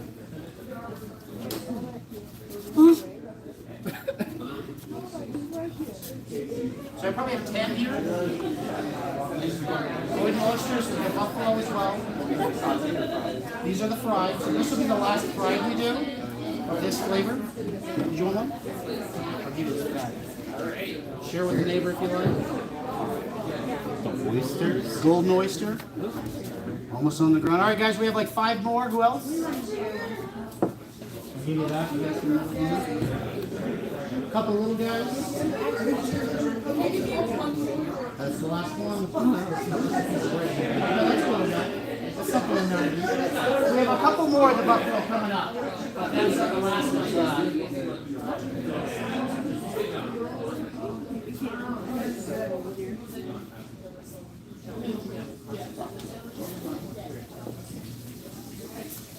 Interesting, right? Who's ever had that one?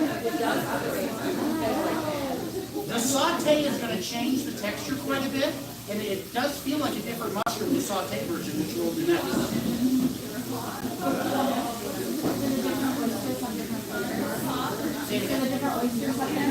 Yeah, so that's golden.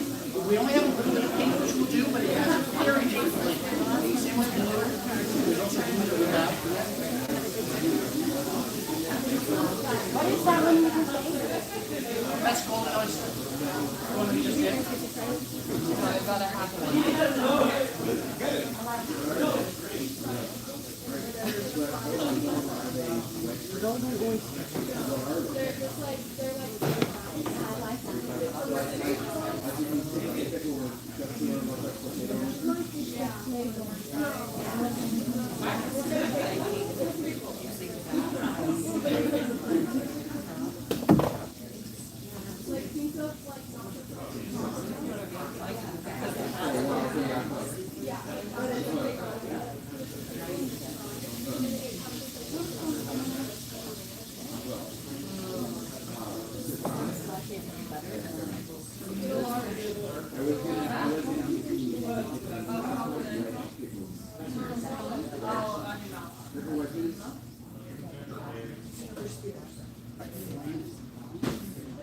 All right, so we have a little bit more of the golden oyster buffalo.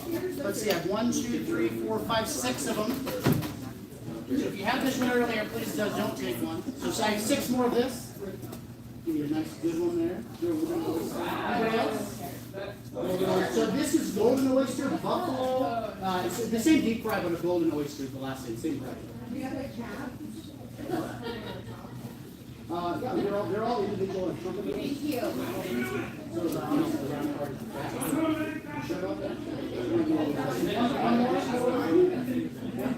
Hold out that little pie. Okay, so next we're going to saute.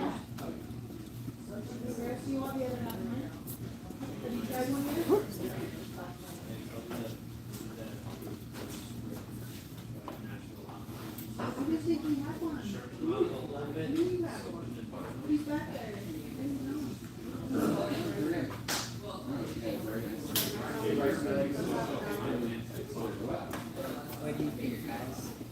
Delicious. Have you ever had mushroom at the grocery store?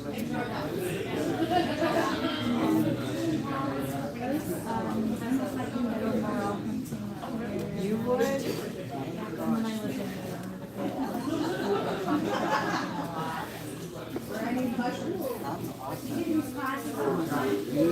We had done this maybe a dozen times, not too many. But we'd love to do more. Like, I mean, this is just as fun for us as that, you know? Just, we love talking about mushrooms and kind of showing people and just kind of letting people know our brand. The sauteing, is this something you want to do? So I have the flame on.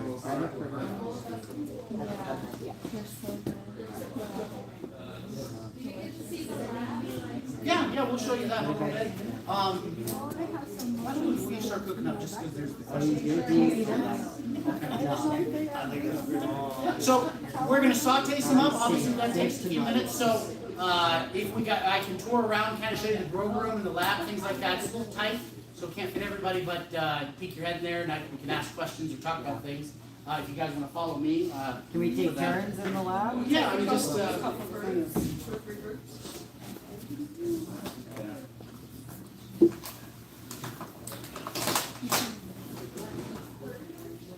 So we're gonna go to we're gonna show the lab a little bit. I'll do the second. Yeah, I don't wanna, Mushrooms will still be there. yeah. Yeah, they will. I don't know how small the. yeah, it's like, how do you, when you go foraging, do you ever worry you can when you shouldn't? Nope, because I don't munch on a hunch. Munch on a hunch. I don't look for anything that I don't know what it is. If I see something, even if it's beautiful looking, you know, I'll take a picture of it. But if it's not a morel or an oyster or a lion's mane, something that I know, I'm not gonna try to mess with it. Morels are the tall. You know.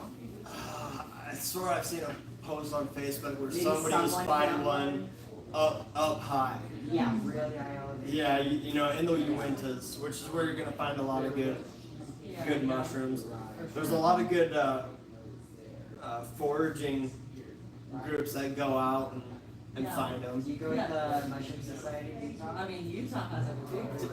I have not gone with them, but I'm definitely on the page. I know they do like the big parades, and I wanna see if we can get a Oh yeah. Oh You yeah. have to join. Yeah. You have to join. I think it's a $25 fee. For the per person. year.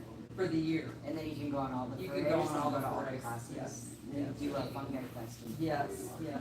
Honestly, for $25, I know, that's a for pretty good $25. deal. For Yeah, so real. I don't know if that's like worth it for Wavetronics. The morel still, mushrooms, those are but the tall ones, right? And they Which have- ones? the They look morel. like brains. Yeah, So, they have little. It's that guy right there. Oh, Looks like a little brain, Yeah, yeah. it has little like holes or Yeah. something. in it. Yep. There's a Yep. guy, Jake, Boston. Oh, Boston. His dad lives in Idaho and they're just everywhere. He lives in Huntsville. He used to always talk about it. And Jake would go Yeah, get yeah. bring back mushrooms. Miriam was just saying that she would go hunting for them. You can find them at a certain elevation. You can find them in northern, Which Cobble the morels? Creeks, yeah, And you southern Utah Valley, and the mountains that are. I see so many and there's so many poisonous ones. Yeah, Yeah. same. I Morels usually are just pretty take a photo. identifiable, but there's nothing wrong with it. So So, here Yeah. we're just cooking Yeah. the water weight out of it real quick.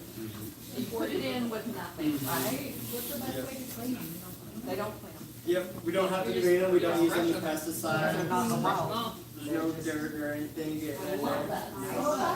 Yes, ma'am. Yep. You're clean, you're clean, Yeah, you you're said clean. here, a lot of them Yes. are damaged areas.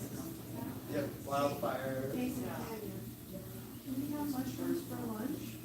Or for a team building? Or for every day? Oh.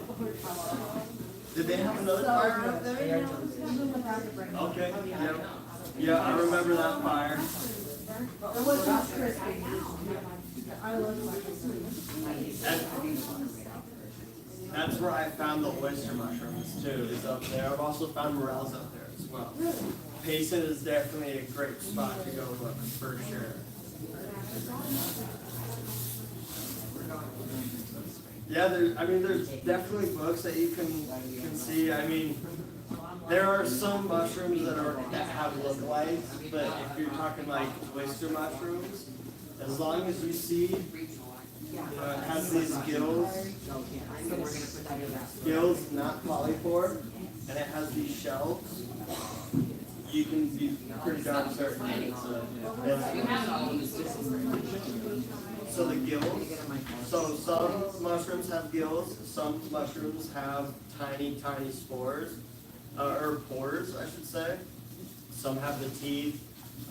So there are different ways to tell for sure what mushroom you have. The color, gills or no gills, the size. Yeah, if they don't have gills like that, it's not an oyster mushroom. It'd probably be more of a conch, some kind of a mushroom. So those are just little brown mushrooms. Definitely probably don't want to eat those. They won't do anything for you. In fact, it might make you sick. But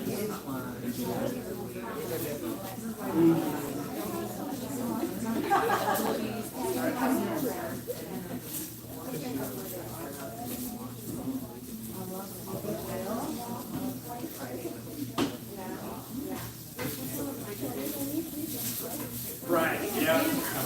Yeah.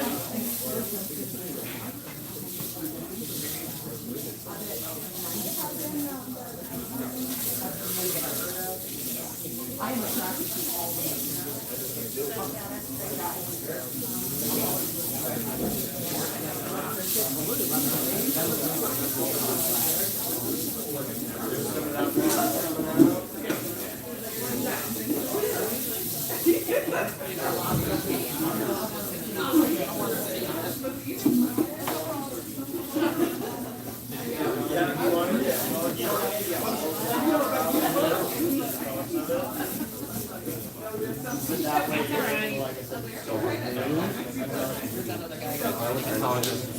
Oh, I figured. Look at that. Oh, there he is. Samson. So I know you have these are the discounted bags over here. Yeah, let's take a look at Do it. you have,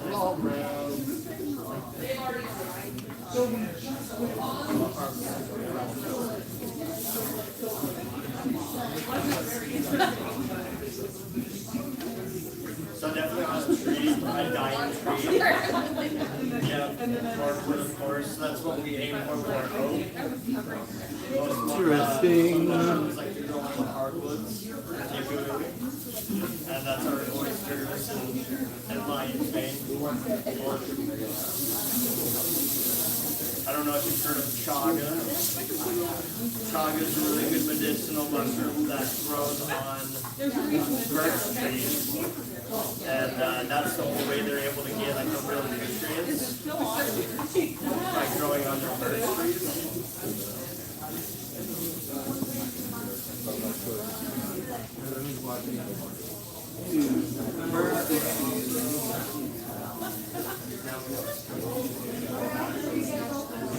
Monday through Friday, 9 a.m. to 5 p.m.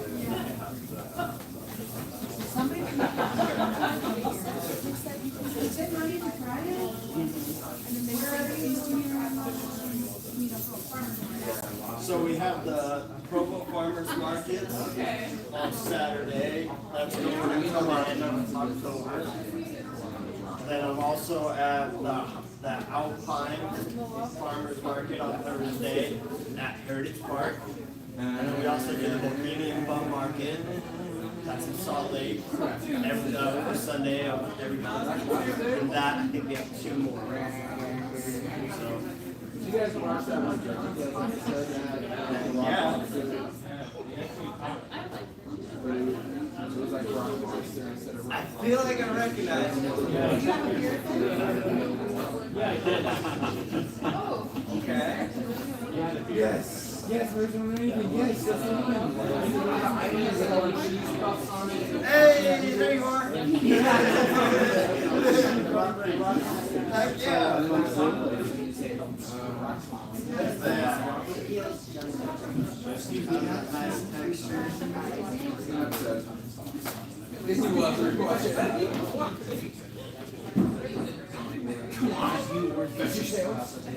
Yeah, these are just no seats.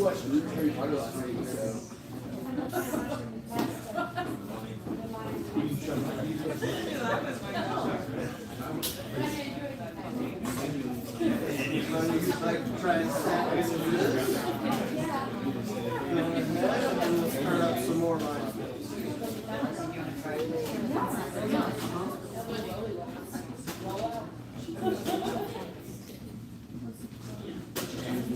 Yeah, I'm gonna do another round of potato.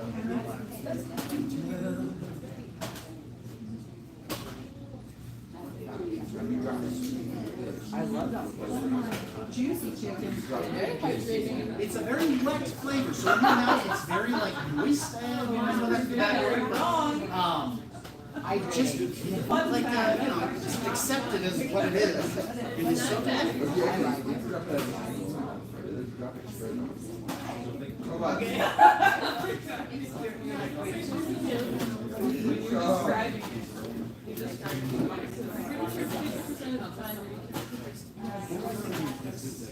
Did they already do the? I was thinking the lines man too, just it's big.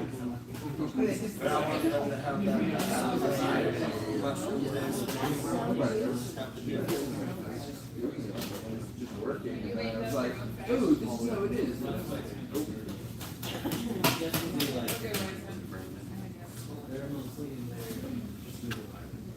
we would break them up in small parts.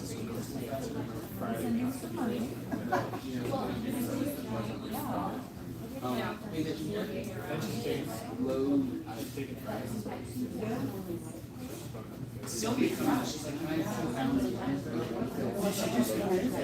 problem is,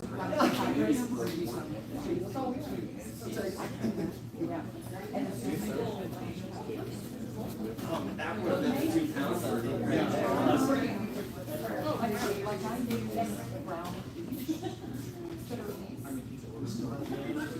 I know. Oh, nice. There's a little one that looks like a flower. Are we doing any more lines, maybe? Let's do a little bit more with the sauce, but we'll get that in the package for the bread. Maybe we can try it out.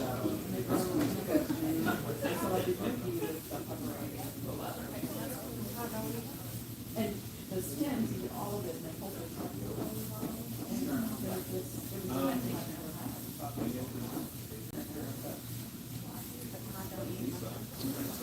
Oh, sorry, I forgot. Who doesn't? Oh, interesting. So the lion's mane is a different texture, is that what you're talking about?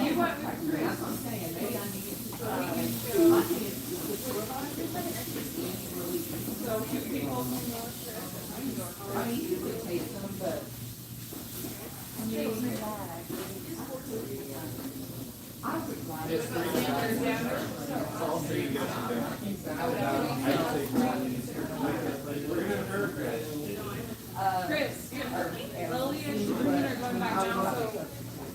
Yeah, sweet, try to get I think it's such a great substitution. But I don't.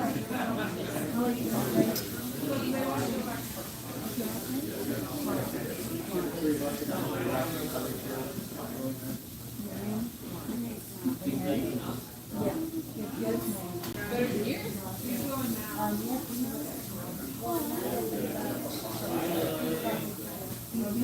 Yes. Oh, yeah. Yeah. I have 2. I have a boy and a girl.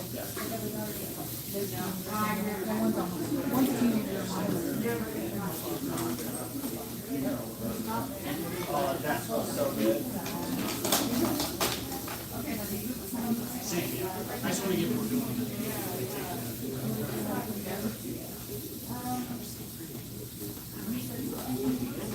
Right now, we don't. When they're very young, they're pretty good.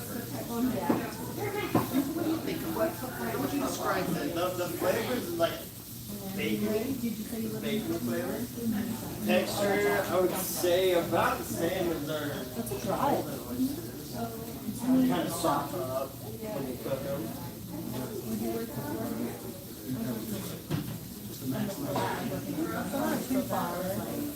That was a job.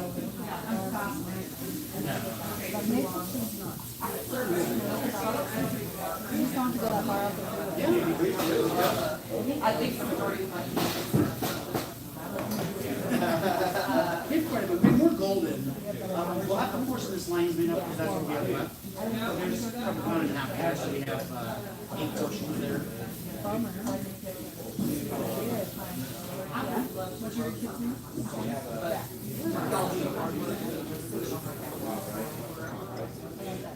All right, so we have some kind of, what is this? Smokehouse mesquite golden oyster. So I think maybe the easiest is come up and I can dish you up some. Quite a bit here. I'm just gonna give you a little bit of this though.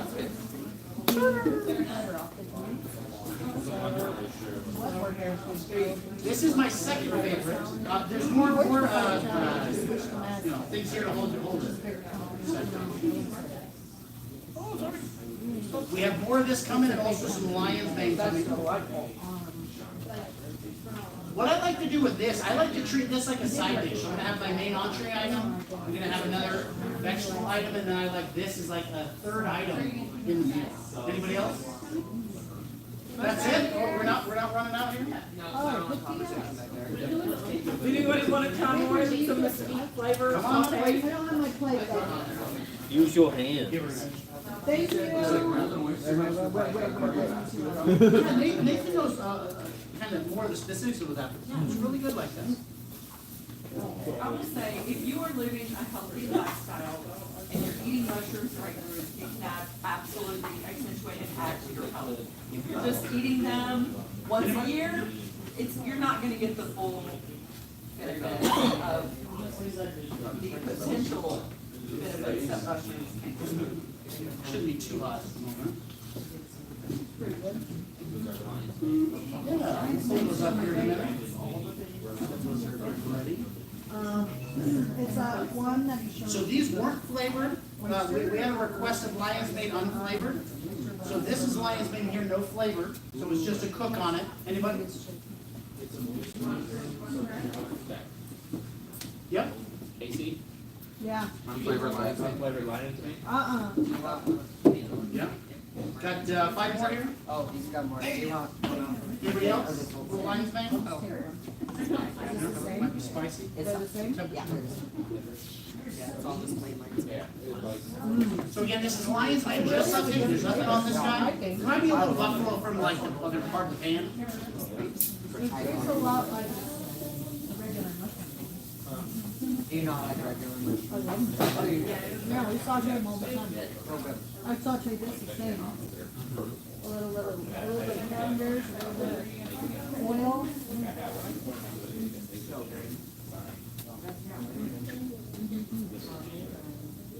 Perfect. It's good right now. This will make it next level.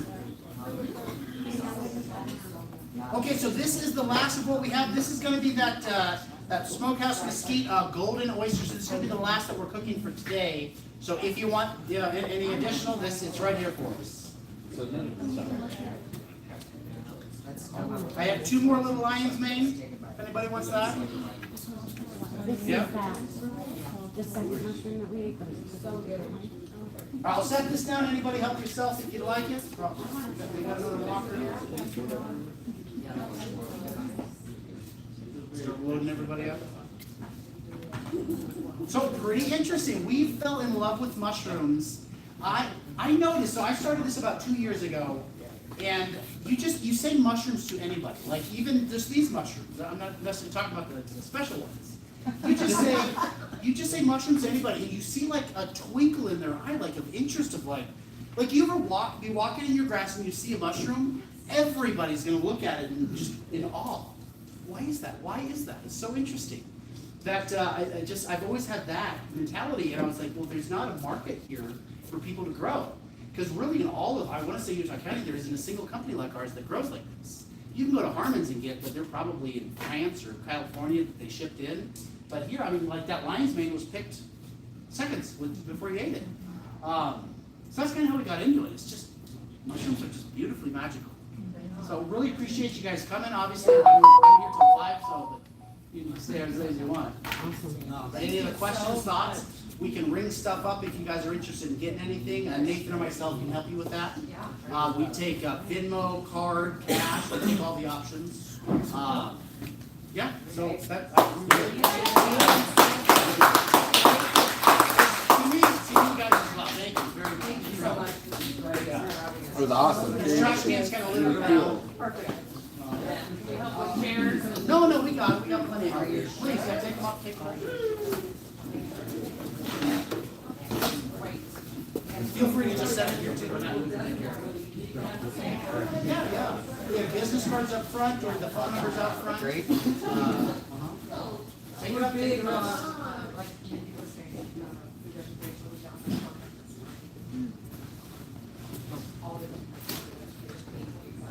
Oh, it's so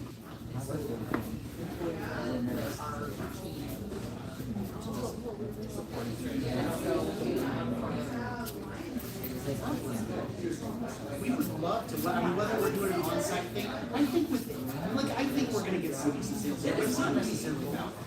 But if it's like an on-site thing, if there's sales behind it, like maybe there's no charge for the actual like price. Because it's not necessarily about profit right now for us, it's about expanding the brand.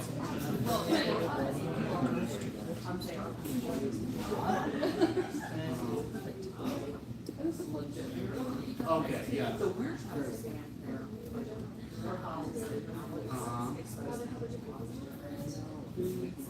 like this is and so we're trying to express that. Yeah, and I don't live super far, so if we'll see what's sold, but I definitely want. I'm gonna head up, make sure that there's somebody on the register side of it, so they're not just standing up there. Yeah, I think all of that is. Oh, it's all gone. Yeah.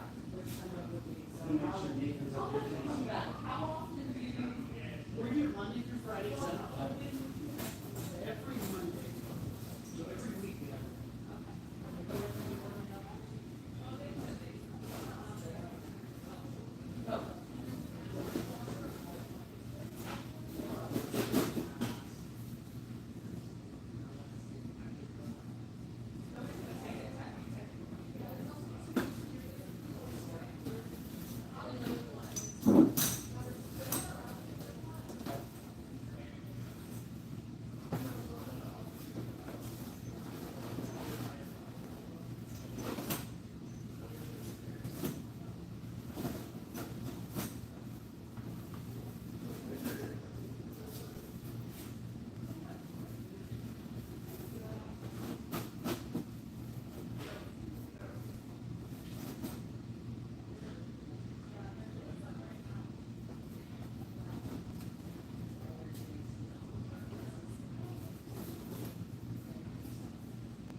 Claire?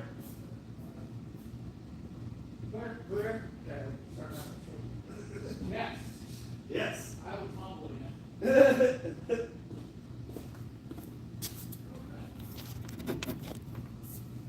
Oh.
Morning. Oh, Craig was like, bravo. We have 3 people. Oh, that must be us.